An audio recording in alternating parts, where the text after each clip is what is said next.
মাটির বাড়ি মাটির ঘর, মাটির হবে বিছানা। এসেছো একা যাবে একা, সঙ্গে কেহ যাবে না। মাটির বাড়ি মাটির ঘর, মাটির হবে বিছানা। এসেছো একা যাবে একা, সঙ্গে কেহ যাবে না। এসেছো একা যাবে একা, সঙ্গে কেহ যাবে না। কিন্তু যেদিন ডাক পড়িবে কবর মাঝে শুইতে, জোগাড় কিছু করছো বন্ধু তার মাঝে বিছাইতে। কিন্তু যেদিন ডাক পড়িবে কবর মাঝে শুইতে, জোগাড় কিছু করছো বন্ধু তার মাঝে বিছাইতে।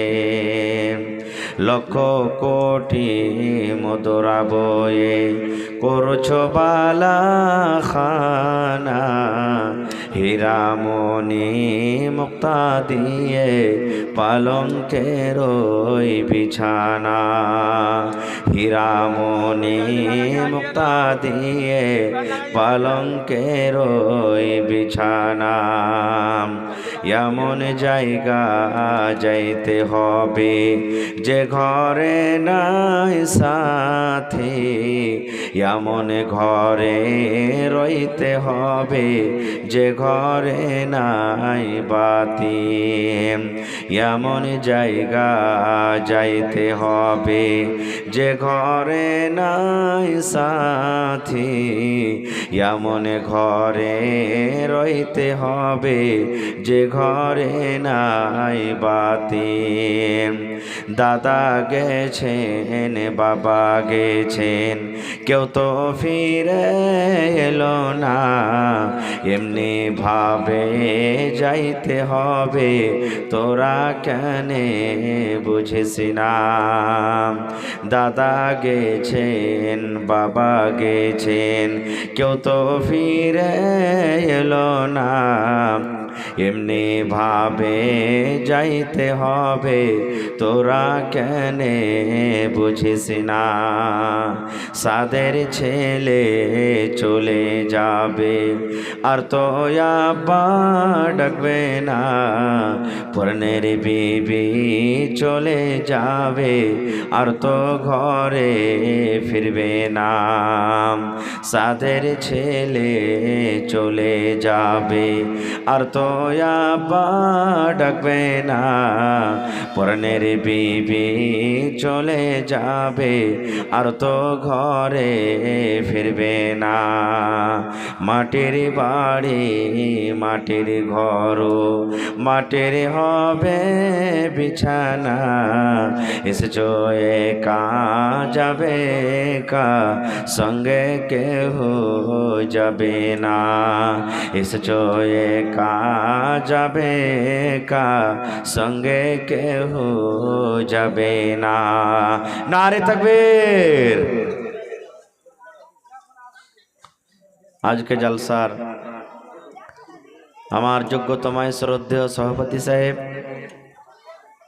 উপস্থিত ওলামায়ে কেরাম, সামনে বসে থাকা ইসলাম দরদি দিন দরদি ভাই ও বাবাজিরা, পর্দানাসীন মায়েরা এবং খালারা, সমস্ত তারিফ ও গুণগান সেই মহান আল্লাহ তাবারাক ওয়া তাআলার জন্য, যে মহান আল্লাহ তাবারাক ওয়া তাআলা আজকে আমাদেরকে এই মাদ্রাসার জালসার পিন্ডালের তলাতে একত্রিত হয়ে বসে কিছু বলার ও শোনার তৌফিক দিয়েছেন।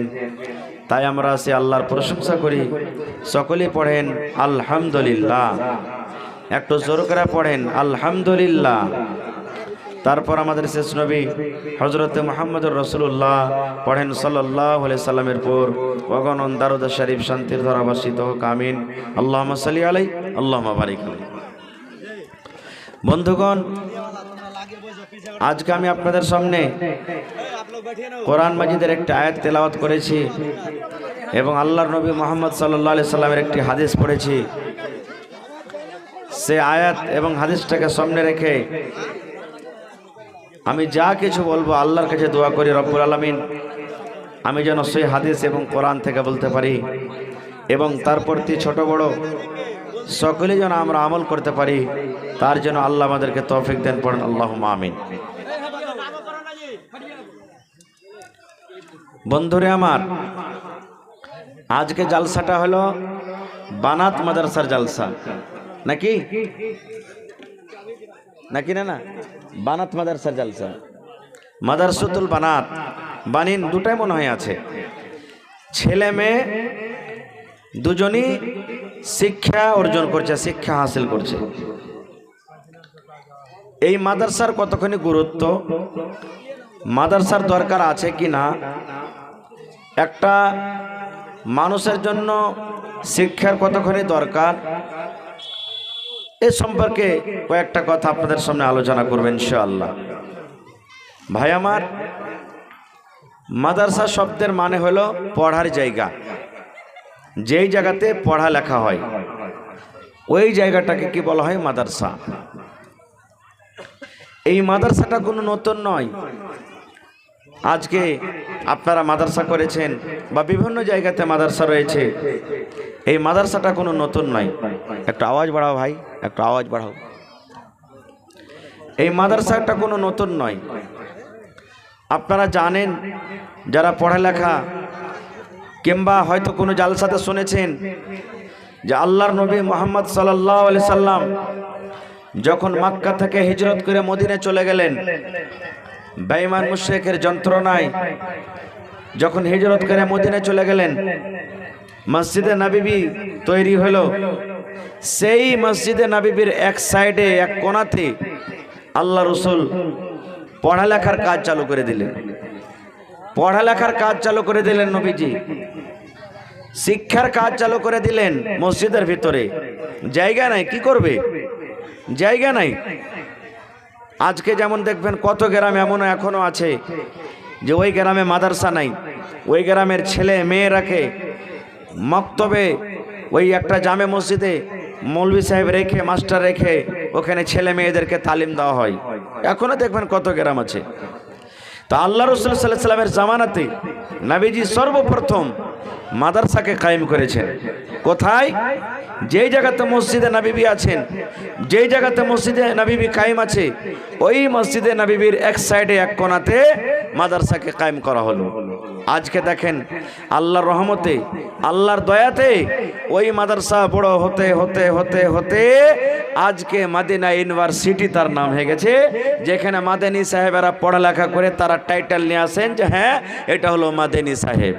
এত বড় মাদ্রাসা হয়েছে, সুবহানাল্লাহ।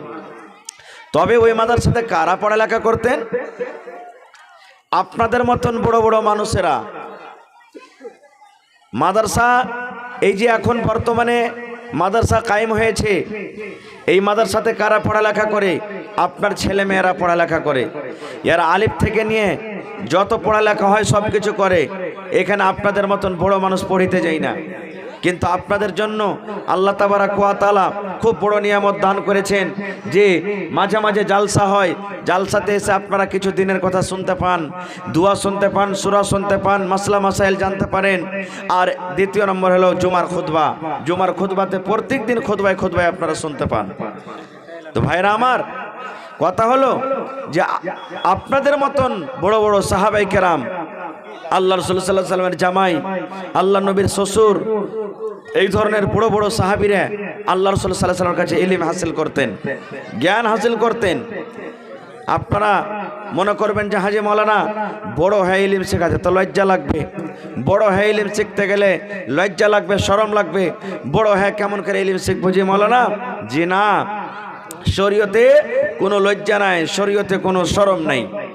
আল্লাহর নবীর জামানাতে মহিলারা পর্যন্ত নবীকে ফতোয়া জিজ্ঞাসা করতে যেতেন। ভালো করে শুনবেন ভাই, এখন রোকেন, এখন খানা পিনা খাইতে দেন না। তো ভাই আমার, আল্লাহ রাসূল সাল্লাল্লাহু আলাইহি সাল্লামের জামানাতে নবীজি একদিন বসে আছেন, ভালো করে শুনবেন হাদিসটা, মায়েরা খালার আপনারা শুনবেন। নবীজি একদিন বসে আছেন, বসে থাকা পর আল্লাহ রাসূল সাল্লাল্লাহু আলাইহি সাল্লামের একজন স্ত্রী, উনিও বসে আছেন নবীর পাঞ্জরে। স্বামী স্ত্রীতে যেমন গল্প স্বল্প হয়, গল্প স্বল্প চলছে। ইতিমধ্যে একটা মহিলা আল্লাহ রাসূলকে ফতোয়া জিজ্ঞাসা করতে এসেছেন। আল্লাহ রাসূলকে ফতোয়া জিজ্ঞাসা করতে এসেছেন মহিলাটা। কি ফতোয়া জানেন? সুবহানাল্লাহ। আল্লাহ তাবারাক ওয়া তাআলা শরীয়ত দিয়েছেন, আর শরীয়তকে যদি শরীয়তের মতন জানা না হয়, বোঝা না হয়, শরীয়তকে যদি শরীয়তের মতন যদি আমল না করা হয়, জীবনভর ইবাদত বান্দেগি করাও আল্লাহ তাবারাক ওয়া তাআলার দরবারে কবুল হবে না। তো আল্লাহ রাসূল বসে আছেন আর আল্লাহ নবীর স্ত্রী বসে আছেন। এবার সে মহিলাটা এসে বলছেন, আল্লাহ রাসূল একটা কথা আপনাকে জিজ্ঞাসা করব। তা আল্লাহ রাসূল বলছেন যে, কি কথা রে বাবা, কি তুমি জিজ্ঞাসা করবে? তো বলছেন যে কথাটা জিজ্ঞাসা করবো তো আমাকে লজ্জা লাগছে, আমি জিজ্ঞাসা করতে মনে হয় পারবো না। আল্লাহ রাসূল বলছেন, লজ্জা করিও না, আল্লাহ তাবারাক ওয়া তাআলা সত্য কথা বলতে লজ্জা করেননি, হক কথা বলতে আল্লাহ লজ্জা করেননি, এই জন্য তুমি লজ্জা করিও না। বলো তোমার কি প্রশ্ন আছে? এবার সে মহিলা আল্লাহ রাসূল বলছেন, আল্লাহ রাসূল, মহিলাদের যদি স্বপ্ন দোষ হয়ে যায়, মহিলাদের যদি স্বপ্ন দোষ হয়ে যায় তাহলে কি তাকে গোসল করতে হবে? প্রশ্ন দেখেন, রাসূলকে বলছেন, হুজুর, মহিলাদের, নারীদের যদি স্বপ্ন দোষ হয়ে যায় তাহলে কি তাকে গোসল করতে হবে? যখন কথাটা বলা, আল্লাহ নবীর স্ত্রী বসে আছেন পাঞ্জরে, শরমের জ্বালাতে কাপড় দিয়ে এরকম ভাবে মাথা মুখকে ঢেকে নিয়ে বলছেন, সুবহানাল্লাহ, কেমন প্রশ্ন করলে জি, মহিলাদেরকে কোনো কি বলছে স্বপ্ন দোষ হয়? যখন কথাটা বলা, এবার রাসূল বলছেন, রে আমার বিবি, তুমি লজ্জা করিও না, তুমি শরম করিও না বিবি রে। আল্লাহর নবী সেই মহিলাকে উত্তর দিচ্ছেন, এ আল্লাহর বান্দে শুনে নাও, এ আল্লাহর বান্দে শুনে নাও, হ্যাঁ, ইজা রাতিল মা, যখন কোনো মহিলা, যখন কোনো নারী স্বপ্ন দেখবে, আর স্বপ্ন থেকে যখন জেগে যাবে, স্বপ্ন থেকে যখন উঠে যাবে, স্বপ্ন যখন তার ভেঙে যাবে, ঘুম যখন তার ভেঙে যাবে, ঘুম ভেঙে যাওয়ার পর যদি সেই দেখে যে আমার কাপড়টা ভিজে গেছে, আমার কাপড়টা নরম হয়ে গেছে, কাপড়টা ভিজে গেছে, কাপড়টা আমার ঠান্ডা হয়ে আছে, পানির কোনো অংশ দেখা যায়, আল্লাহ রাসূল বলেছেন, মহিলা, তোমাদের প্রতি গোসল ফরজ হয়ে যাবে, তোমাদেরকে গোসল করতে হবে, গোসল করতে হবে। ভাই আওয়াজ কেন ঘটাচ্ছ তোমরা? জি, ভালো লাগে না আওয়াজ করতে? আওয়াজ বানাও না। হ্যাঁ, ভালোই লাগে না, আওয়াজই লাগছে, আসে না সাপ একবারে। আপনারা টাকা দিচ্ছেন, ভালো ম্যাকগালা করবেন।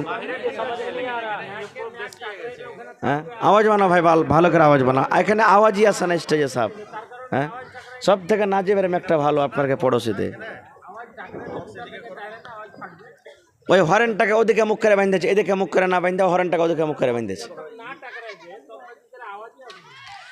তো আল্লাহ রাসূল বলছেন যে হ্যাঁ, মহিলাদের প্রতি গোসল আছে, যখন সে দেখবে যে আমার স্বপ্নর পরে কাপড়টা ভিজা আছে, তাহলে তারপরে গোসল ফরজ হয়ে গেল।